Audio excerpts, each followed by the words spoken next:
Евангелие паводле Мацвея. Езус сказаў першасвятарам і старэйшынам народу: «Паслухайце іншую прыпавесць. Быў адзін гаспадар дому, які пасадзіў вінаграднік, абнёс яго агароджай, выкапаў у ім давіла, пабудаваў вежу, ды, аддаўшы яго вінаградарам, паехаў. Калі ж наблізіўся час ураджаю, ён паслаў слугаў сваіх да вінаградараў, каб забраць свой ураджай.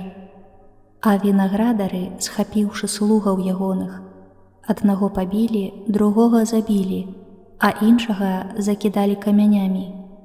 Той зноў паслаў яшчэ больш слугаў, і з імі учынілі тое самае.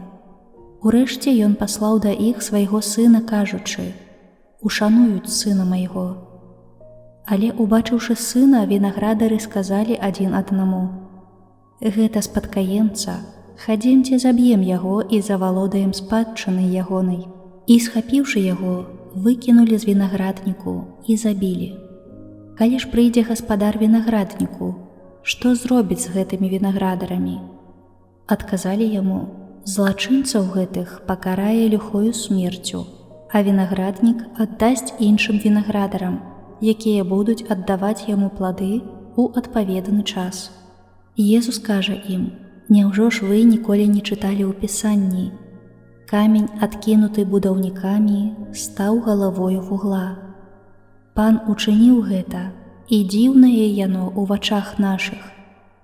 Таму кажу вам, што адымецца ў вас валадарства Божае, і дадзена будзе народу, які прынясе плады яго». Калі першасвятары і фарысеі пачулі ягоныя прыпавесці, зразумелі, што ён гаворыць пра іх. Таму намагаліся схапіць яго, але баяліся людзей, бо тыя лічылі яго прарокам.